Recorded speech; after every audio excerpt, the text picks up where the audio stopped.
straight to Shumon, joining us live as he gets some responses to Dhoni's retirement. Over to you, Shumon. Well, Niranjan, the first thing is that the cricketing community is not surprised at Dhoni's retirement, and they believe that it had to come. And with me is former India player Atul Wassan, who made his debut with Sachin Tendulkar, and former Delhi captain and also been selector. He's absolutely not surprised at Dhoni's retirement. Let me ask the question straight away.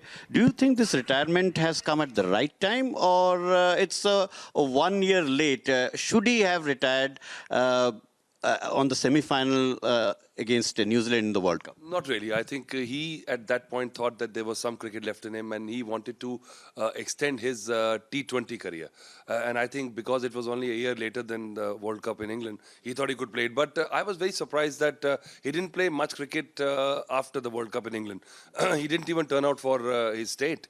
I thought he would play Mushtaq Ali or some other tournament, maybe one-day tournaments, just to be in that competitive phase. But he did not. So that's Dhoni. You know, Dhoni has always done things in his own way. And I am not surprised this happened because he's realized now that final farewell, he thought it would be in Australia, is not going to happen.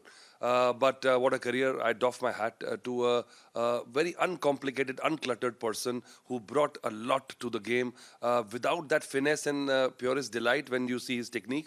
But what his body of work shows that what he achieved is remarkable. And I am particularly very, very pleased about it because the journey started in front of my eyes in Kenya. I was doing the commentary when he played for India A. It was Srinath and me and Sabha Karim, I still remember. And we never thought that this guy who had big orange gloves, big hair, and Sandeep Patil told me, I still remember, it is ringing in my ear. And there was nothing much to do in Nairobi those days. And just to go to Nairobi Gymkhana and play Antakshari. And he says, हमारी team में एक बड़ा मजेदार लड़का है. And that time he was not even the first wicket keeper for India A team. But Naman Oja got injured, he got his chance, he got a couple of hundreds and rest is history. And he used to sing his Kishore Kumar songs and all. And I always thought this guy is some X factor he has, you know. But who could have said that he would be the most successful Indian captain and what a legacy he has left. What a legacy he has. I was just about to come to this question. You were at the commentary when he made his debut for India A. And from there, if you see his progress, first, to get into the Indian side was a Herculean task because there were superstars in the Indian team. How do you see that period and getting to the top? Where means there was Anil Kumble and other captains as well, but a lot of people reposed faith in him and they thought that Dhoni is the right guy.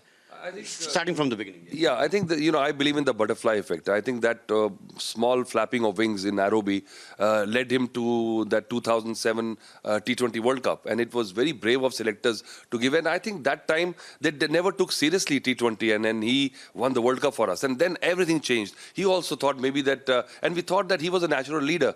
He didn't have that kind of lineage coming from Jharkhand, coming from Ranchi, you know, becoming the captain of India, winning the World Cup. And I think that point changed and Indian selectors or Indian administration saw that, oh, this guy has got something in him, you know, the way he handled bigger stars. You know, Yuvraj was much bigger star than him in the team, but he handled the way he handled. And his beauty was that he used to just go, you know, and hide.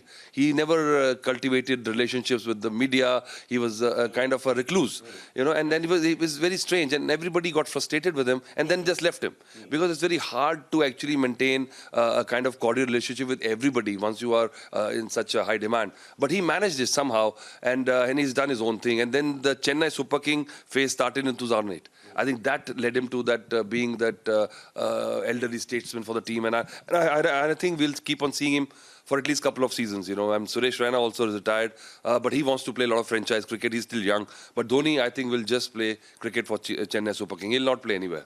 You talked about his legacy. Now, talking about his captaincy, would you rate him as India's best ever captain, or would you say that along with Saurav Ganguly and now Virat Kohli, he stands among the top three?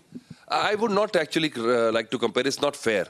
You know, you can say Mansoor Ali Khan Patwadi or Saurav Ganguly, and what they did was they took Indian cricket forward. And I think where Saurav Ganguly left Indian cricket, Mahendra Singh Dhoni took the baton and took it forward. And I think, and Virat Kohli has taken it further. So India has been lucky actually. And we thought, oh, Sachin Tendulkar is gone. What are we going to do now? But this is the phase. King is dead, long live the king. You know, because W.G. Grace left, Don Bradman left, Tendulkar left, Sachin, because Gavaskar left, Kapil Dev left, and Tendulkar left, and we thought, you know, now what? But Virat Kohli is there.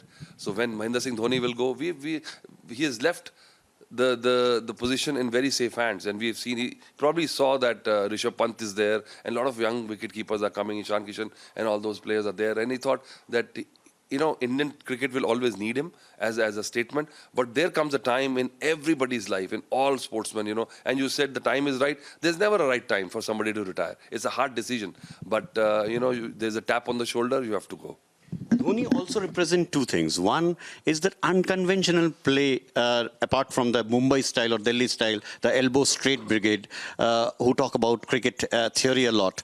Here is a guy coming from a small town and also representing the have-nots of cricket, not the rich people who play cricket, but from the small town and also who play unconventional cricket. I think, you know, this is what I said, that his cricket was not in the purest bracket. He didn't have the finesse, but he is effective. He's probably the best wicketkeeper across formats, I must say. Best wicketkeeper. And if you see his technique, he does say you can find many flaws. But this is the time, and I think players like Dhoni and Sehwag should consider themselves lucky because they play. Sir, that was Atul Wassan there speaking to our correspondent, Sumon Ray, our sports editor. Meanwhile, there's a video that's emerged. We're just